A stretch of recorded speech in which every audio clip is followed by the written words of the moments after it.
veux fortifier une femme ce matin. Je veux galvaniser une femme ce matin.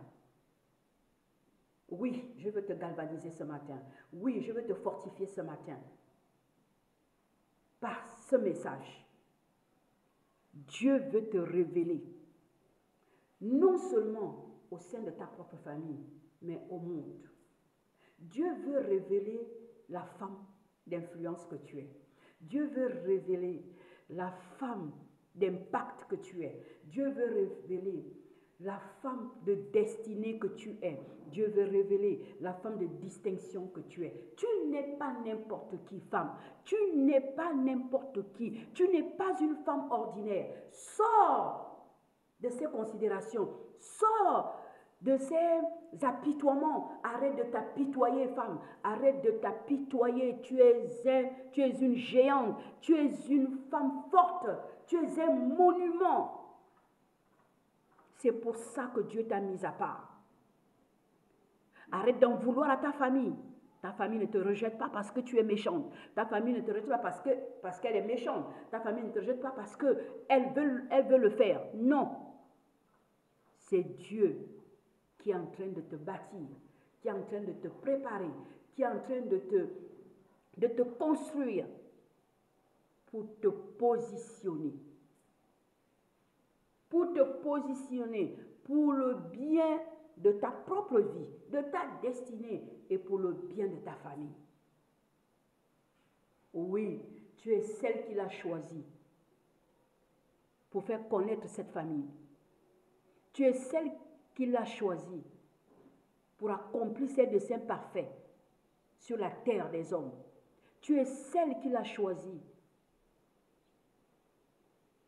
pour défendre les intérêts du royaume. Tu es celle qu'il a choisie pour bénir les femmes, pour relever les femmes, pour accompagner les femmes, pour porter les femmes, pour les galvaniser, pour les amener à sortir du silence, du mutisme, de l'écrasement, de l'apitoiement. Oui, tu es celle qu'il a choisie pour accomplir de grandes choses. Bien-aimée, tu es une femme forte, tu es un être fort. Souviens-toi de cela. Il est le grand Dieu qui est toujours à tes côtés et qui te met à part parce qu'il veut accomplir des choses extraordinaires, des choses grandes, des choses meilleures. Parce que tu es son instrument. Parce qu'il a mis un trésor en toi. Tu es un trésor. Femme, peut-être que ta famille ne le sait pas. Peut-être que tes amis ne le savent pas. Peut-être même que ton époux ne le sait pas.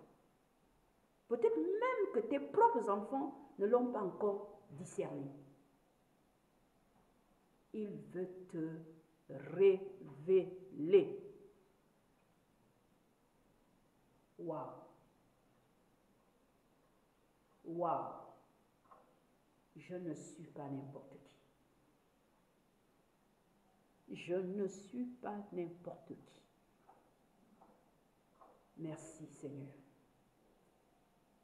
de me donner tant de valeur.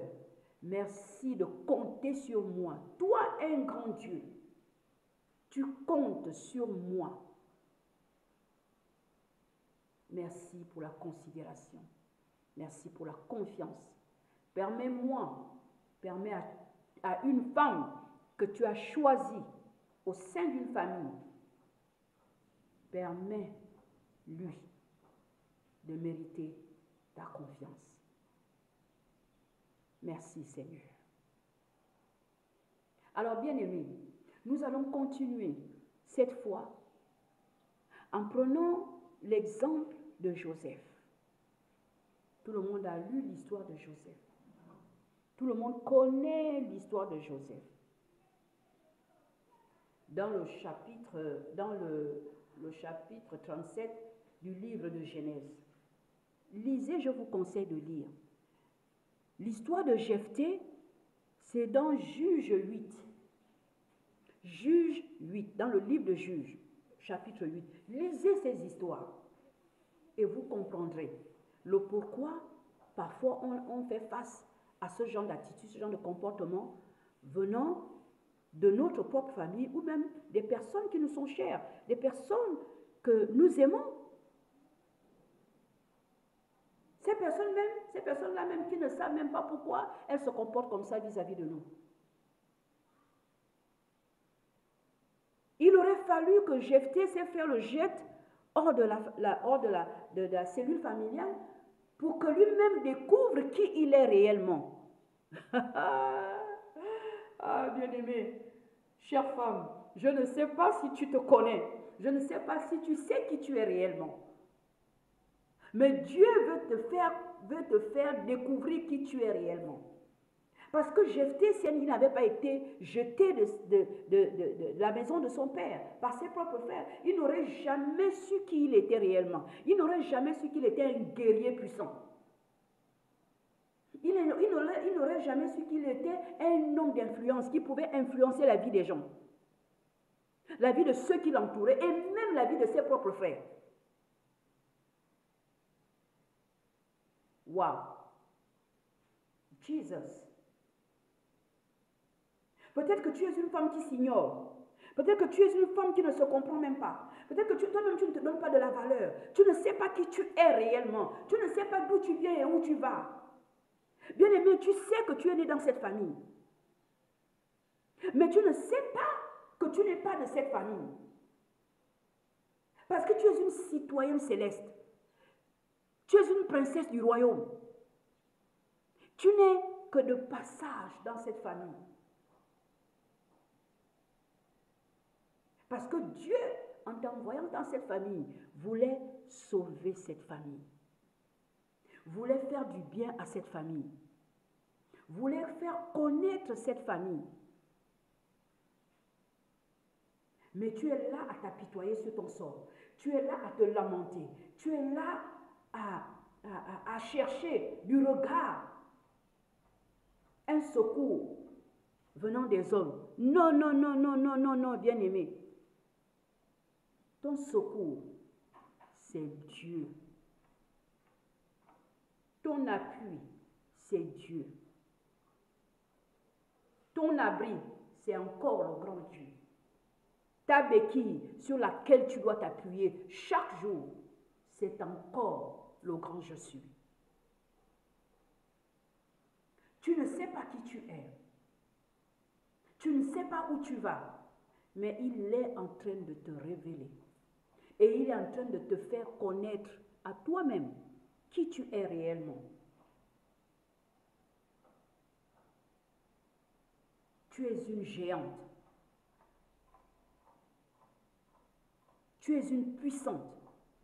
Parce que le pouvoir et la puissance de Dieu résident en toi. Il t'a choisi au milieu de combien de personnes de ta famille. T'es-tu déjà posé la question de savoir pourquoi toi? Il aurait pu choisir ta soeur, il aurait pu choisir ton frère, il aurait pu choisir ton neveu, ta nièce. Pourquoi toi? C'est la première question que tu dois te poser, femme. Pourquoi moi? Pourquoi suis-je même dans cette famille? Pourquoi suis-je née dans cette famille? Eh bien, parce que tu es la solution pour cette famille. Oui, tu es la solution pour ta famille. Tu es la grâce que Dieu a déposée au sein de cette famille. Tu es la faveur que Dieu a déposée au sein de cette famille. Tu es la joie que Dieu procure à cette famille. Tu es la paix que Dieu procure à cette famille. Parce que tu es son instrument. Et lorsque Dieu fait de toi son instrument, tu ne peux même pas imaginer, femme, ce qu'il est capable de faire avec toi. Alors sors de ta tristesse, sors de ton apitoiement, sors de tes lamentations et rentre dans ta destinée. Joseph ne savait pas qui il était. Un jeune garçon à qui Dieu parlait dans ses songes. Dieu essayait de lui dire qui il était. Mais par son ignorance, il ne savait pas, il ne comprenait pas ce que Dieu voulait lui dire. Mais chaque fois, il faisait des songes et qu'il répétait à son père, parce qu'il était très proche de son papa. Il répétait à son père, « Père, voilà ce que j'ai vu.